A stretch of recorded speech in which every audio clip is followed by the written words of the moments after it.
Hello students, welcome to our class 10. Last time we discussed chapter number 3, pair of linear equation into variable. उसमें हमने देखा था substitution method और आज हम देखने वाले वही method but उसमें पहले से ही predefined हमें question given था. Question given था it means we have to given two equation. Now we have to given some situation and we have to convert it into mathematical form and form like a linear equation in two variable. Okay, so शुरू करते हैं first question number 9. देखो ये exercise 1 में मैं ले रहा हूँ ये सारे क्वेश्चन और एक्सरसाइज 1 में हमने आगे के 8 क्वेश्चन कंप्लीट किए पार्ट 2 में और आज हम पार्ट 3 में शुरू कर रहे हैं क्वेश्चन नंबर 9 के साथ. क्वेश्चन नंबर 9 वो ये है कि difference between the two number is 26. One number is 3 times other, then find. Then suppose two number. Suppose कर लेते हैं question number 9.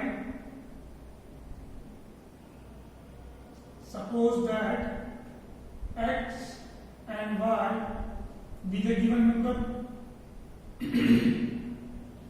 be the given number जो हमें फाइंड करना है. ओके और शुरू करते हैं. x बिगर देन y ये भी हमने सपोज कर लिया उसके साथ साथ. ओके अब क्या गिवन है? डिफरेंस गिवन है. डिफरेंस है सो डिफरेंस कितना गिवन है आपको यहाँ पे कि x माइनस वाई ये दो नंबर x बड़ा है y छोटा है.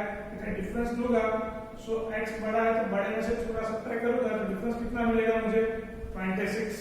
ये भी इक्वेशन नंबर 1.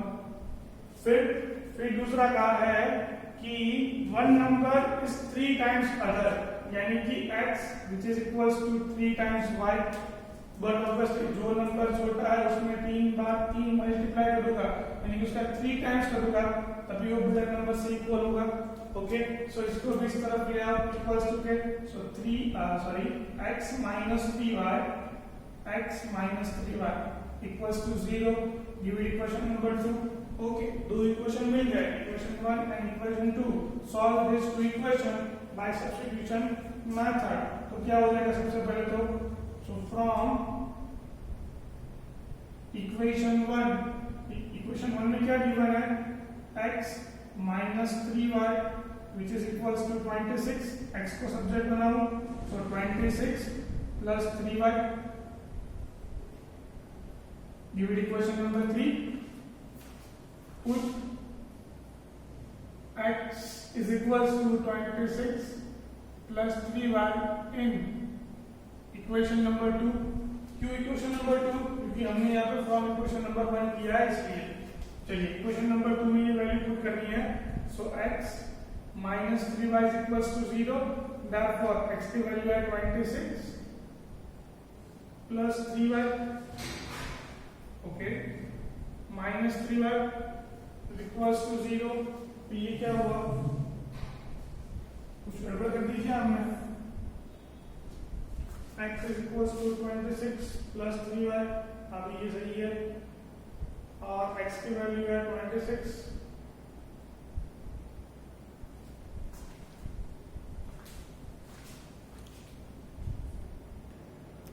ओके स्टूडेंट मुझे मेरी गलती मिल गई. ये फ्रॉम इक्वेशन नंबर 1 है हमारा x minus 3y नहीं x minus y है. तो यहाँ पे x 26 plus y होगा. x is equals to 26, y goes to this side become plus. So x is equals to 26 plus y.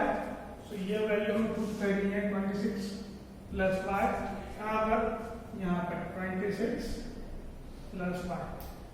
Okay अब इसे सॉल्व करते हैं. सो 26 इसका मीनिंग इसका आंसर क्या होगा? minus 2y is equals to 0.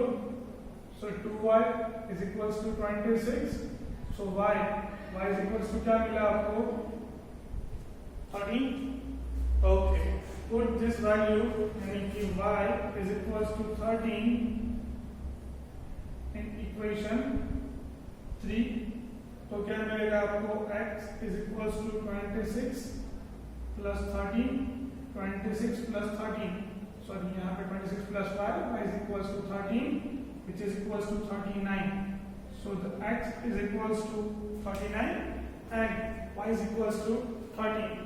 अगर आप इन दोनों नंबर का सब्ट्रैक्शन ले लो तो क्या मिलेगा आपको 26, और अगर आप देख सकते हो यहाँ पे इस नंबर को मैं 3 से मल्टीप्लाई करूंगी कि ये नंबर को 3 टाइम्स करने के साथ ये दूसरा नंबर मिलता है। तो this is your required solution. So solution x y which is equals to 39 and 30. This is your answer. First question, question number 9. Okay? चलिए next question. Question number 10. Question number 10 में given क्या है? The larger of the two supplementary angle except the smaller by 18 degree. Find the okay supplementary angle आपको given है, clear. Suppose कर लेते हैं कि x and y be supplementary angle with each other। Okay चलो शुरू करते हैं। सबसे पहले तो question number 10, question number 10 x and y be the supplementary angle with a supplementary angle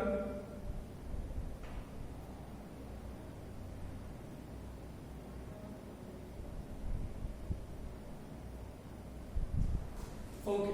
और यहाँ पे आपको क्या गया है, यहाँ पे दिया गया है कि जो बड़ा सप्लीमेंट्री एंगल है उससे छोटा सप्लीमेंट्री एंगल का मैं सब्ट्रैक्शन ले लूं तो कितना मिलेगा मुझे, वो मिलेगा 18 डिग्री, यानी कि x माइनस वाई क्या मिलेगा मुझे 18 degree.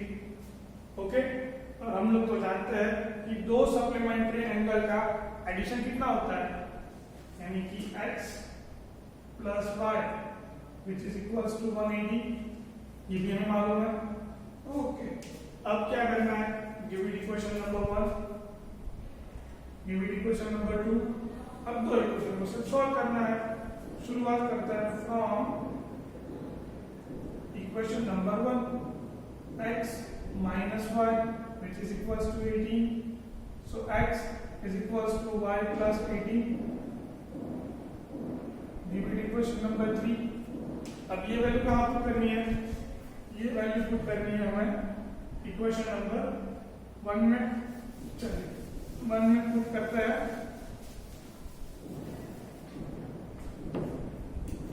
x is equals to y plus 18 in equation number 2।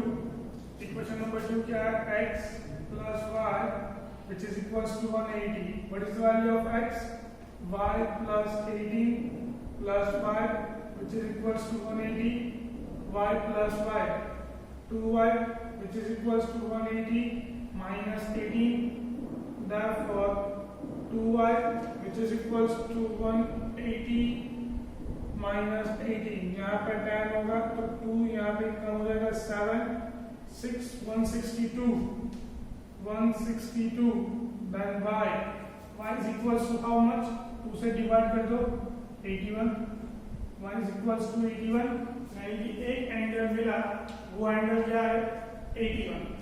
Okay, अब ये एंगल क्या है, छोटा एंगल है, सो बड़ा एंगल क्या होगा देख लेते हैं वो भी। ओके, सो 81 ये वैल्यू कहाँ पुट करनी है, तो put y is equals to 81 in equation number 3, so x which is equals to y plus 18, x is equals to 81 plus 80 which is equals to 99, so the x which is equals to 99 and y is equals to 81, so x and y be the supplementary angles। Clear, supplementary angle है इसलिए इन दोनों का addition क्या होगा, addition होगा 180। आप check कर सकते हो 9 plus 1 0, 1 कैरी करो, 8 plus 1 9, 9 plus 9 18, 180 आपको मिल रहा है, ताकि ये x और y ये क्या है, ये दोनों supplementary angle to each others. Okay, so ये था आपका क्वेश्चन नंबर 10। इजी, बहुत इजी है। चलिए सेम क्वेश्चन है क्वेश्चन नंबर 11। क्वेश्चन नंबर 11 क्या है? तो क्वेश्चन नंबर 11 है, पहले read the question. The coach of the cricket team by 7 bats and 6 balls for the rupees 3800. Later, she buy 3 bats and 5 balls for rupees 1750. Find the cost of each bat and each ball. Okay, जो भी find करने को बोला है ना, उसको आप x और y सपोज कर दो। थ्रू आउट ये एग्जांपल में, किसी भी एग्जांपल में जिसी को भी वैल्यू फाइंड करने को बोला है क्वेश्चन में, उसको हम क्या लेते हैं, x एंड y। तो शुरुआत करते हैं। Suppose question number 11 and suppose that cost of each bat, cost of each bat equals to rupees x and cost of each ball which is equals to rupees y. Okay, x equals to cost of each bat and y equals to cost of each ball. Okay, first given क्या है, जब पहली बार coach ball और bat लेने गई तब उसकी amount कितनी थी, 3800। बट उसने किसने how much ball and how much bat buy किए, तो उसने बाय किए है 7 बैट। ओके, 7 बैट बाय किए। एक बैट की कीमत कितनी है, x रुपीस, इन दोनों का मल्टीप्लिकेशन, तो ये हो गई total cost of 7 bat. Okay, फिर उसने क्या किया है, 6 बॉल बाय किए है, 6 बॉल, एक बॉल की कीमत है y रुपीस। ओके, और इन दोनों का टोटल जो मिला, तो कोच ने इतना पे किया होगा। Give it equation number 1। Okay, second time जब वो गई तो उसने 3 बैट लिए और 5 बॉल्स लिए। चलिए 3 बैट्स, एक बैट की कॉस्ट है x रुपीस, एक बॉल की कॉस्ट है y रुपीस, और इन दोनों की टोटल अमाउंट उसने कितनी पे की है, 1750। Give it equation number 2। बस इजी है, सिर्फ इसी वजह से आपको क्वेश्चन में से जो भी गिवन है सिचुएशन, वो सिचुएशन के बेस आपको इसी तरह से ही उसको मैथमेटिकल फॉर्म में, यानी कि pair of linear equation in 2 variable की फॉर्म में फाइंड करना पड़ेगा। सबसे पहले ट्रिक जो मैंने आपको बोला है कि आप क्या करते हैं, जो भी हमें फाइंड करने को बोला है वो वैल्यू हम x और y डालेंगे। सपोज की बात करते हैं एग्जांपल नंबर 9, क्या बोला था, फाइंड है, किसको फाइंड करना है, 2 नंबर को फाइंड करना है। 2 नंबर मैंने ले लिए x और y।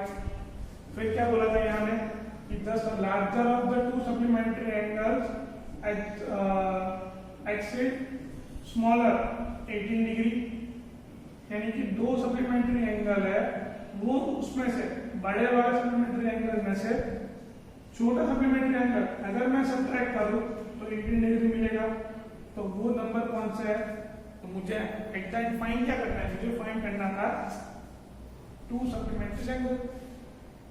ओके, फिर यहाँ पे लास्ट क्वेश्चन में क्या फाइंड करने को बोला था, cost of each bat and each ball, यानी कि बॉल का भी कॉस्ट, बॉल की भी कॉस्ट फाइंड करनी है और बैट की भी कॉस्ट फाइंड करनी है। तो सपोज कर लिया हमने कि एक बैट की कॉस्ट है x रुपीस, एक बॉल की कॉस्ट है y रुपीस, और ये सिचुएशन के बेस जो भी कोच ने बाय किया है उसके अकॉर्डिंग हमने ये इक्वेशन बना दी। क्लियर है? ओके, अगर आप चाहो आपको स्टेप बढ़ाना है तो आप लिख सकते हो यहाँ पे कि coach buy 7 bat and 6 ball for 3800 rupees, Therefore, 7x plus 6y which is equals to 3x plus 0 give it equation 1. Later on, C by 3 bat and 5 balls and 4 cost 1750. Therefore, 3x plus 5y which is equals to 1750. मैं नहीं लिख रहा हूँ, अगर आप exam में भी इसी तरह लिखोगे तो भी चलेगा। अगर आपको अच्छा लिखा नहीं लिखिए, थोड़ा ऊपर लेंथी लिखना है, लंबा लंबा लिखना है, तो आप ये लिख सकते हो। क्लियर? चलिए अब शुरू करते हैं बाय सॉल्विंग सब्स्टिट्यूशन मेथड। वो तो आप लोग को अब आ गई है, ऐसा मैं सपोज कर रहा हूँ। ठीक है, चलिए शुरुआत करते हैं फ्रॉम इक्वेशन नंबर 2 से। From equation 2 so we get 3x plus 5y which is equals to 1750. चलिए y को सब्जेक्ट बनाता हूँ मैं, तो क्या होता है यहाँ पर, अगर y को सब्जेक्ट बनाऊँ so 5y which is equals to 1750 minus 3x, so the y which is equals to 1750 minus 3x divided by 5, y की ये वैल्यू मुझे मिली। Give it equation number 3। Now put y is equals to y is equals to 1750 minus 3x upon 5 in equation number 1 to equation number 1, क्योंकि यहाँ पर मैंने from equation number 2 किया हुआ है, इसीलिए। चलिए अब मैं पुट कर रहा हूँ इक्वेशन नंबर 1 में। तो इक्वेशन नंबर 1 क्या है मेरा, 7x plus 6y which is equals to 3800। y की वैल्यू पुट कर रहा हूं मैं यहाँ पर 7x plus 6 into 1750 minus 3x upon 5 which is equals to 3800। Clear? Okay, 6 अंदर मल्टीप्लाई करो, 5 एलसीएम ले लो तो 5 यहाँ मल्टीप्लाई होगा, 5 यहाँ मल्टीप्लाई होगा। चलिए कोई बात नहीं, स्टेप एक और बड़ा करके आप शायद कंफ्यूज हो जाओगे। 7x plus 6 मल्टीप्लाई करो सो 175 into 6, 6 5 are 30, 3 कैरी करो, 6 7 are 42 plus 3 45, 5 यहाँ पर 4 कैरी करो, 6 plus 4 10 और पीछे 0, तो ये मेरी value 10500 minus 6 3 are 18x divided by 5 which is equals to 3800। Okay, 6 multiply करके यहाँ अंदर। अब ले रहा हूँ मैं 5 एलसीएम। 5 एलसीएम में तो 5 यहाँ मल्टीप्लाई होगा और 5 मल्टीप्लाई होगा यहाँ पर भी, होल डिवाइड में आके फिर इसके साथ मल्टीप्लाई होगा। मैं डायरेक्टली मल्टीप्लाई कर देता हूँ। 5 into 7 35x प्लस ये term as it is minus 18x which is equals to, अब इसके साथ ये मल्टीप्लाई होगा 5 3800 into 5। चलिए पहले ये मल्टीप्लिकेशन कर लेते हैं, 38 into 5, 8 5 are 40, 0 यहाँ पर 4 कैरी करो, 5 3 are 15 19 और पीछे 2 0। चलिए इसकी वैल्यू क्या होगी, 35 minus 18, 35 minus 18 10 आएगा, यहाँ पर 2 तो ये हो जाएगा 7 और नीचे आएगा 1, तो ये हो जाएगा 17x which is equals to, इसकी वैल्यू क्या हुई 10500, ये 19,000। ओके, इसमें कोई डाउट नहीं है। चल अब ये 10,500 goes to this side, become negative, so 17x which is equals to 19,000 minus 10,500। चलिए 19,000 minus 10,500, how much, 0 0 5, यहाँ पर ही तो कितने बचेंगे 85, 17x which is equals to 85,000। चलिए x की वैल्यू फाइंड करने कितना आएगा, 85,000 डिवाइडेड बाय 70। 17 5 से देखो कितना होता है, 17 into 5, 5 3 जा 15, सॉरी 5 3 जा, अरे 5 7 जा, 5 7 जा 35, 5 यहाँ पे 3 कैरी करो, 5 1 जा 5, 5 प्लस 3 18, यानी ये कैंसिल हो जाएगा, इसका से कैंसिल होगा 5 से, बाकी कर दो 0। So x which is equals to क्या मिला आपको यहाँ पे 500, x इट मींस क्या है, x it means cost of each bat, यानी कि एक बैट की कॉस्ट कितनी है 500 रुपीज।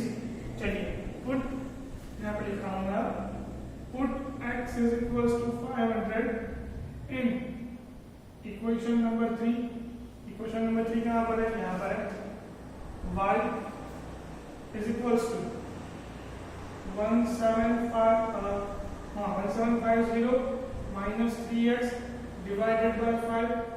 चलिए 5 की वैल्यू पुट कर x की वैल्यू पुट कर रहा हूं मैं 500, तो ये कितना हो जाएगा 1750 माइनस 3 इंटू 500 डिवाइडेड बाय 5, ये होगा 1750 माइनस 1500 डिवाइडेड बाय 5।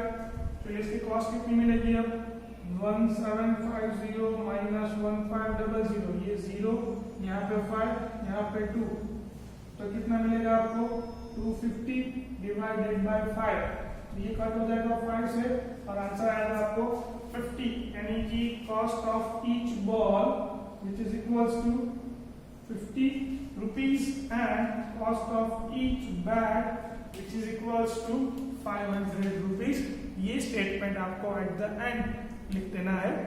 तो ये हुआ आपका question number 3। Okay, so next अभी लगे यहाँ रखते हैं, नेक्स्ट वीडियो में हम बाकी के 3 एग्जाम्पल देखेंगे और उसके बाद ये मेथड फिनिश करके हम लोग नेक्स्ट मेथड एलिमिनेशन मेथड देखेंगे। तो तब तक के लिए बाय।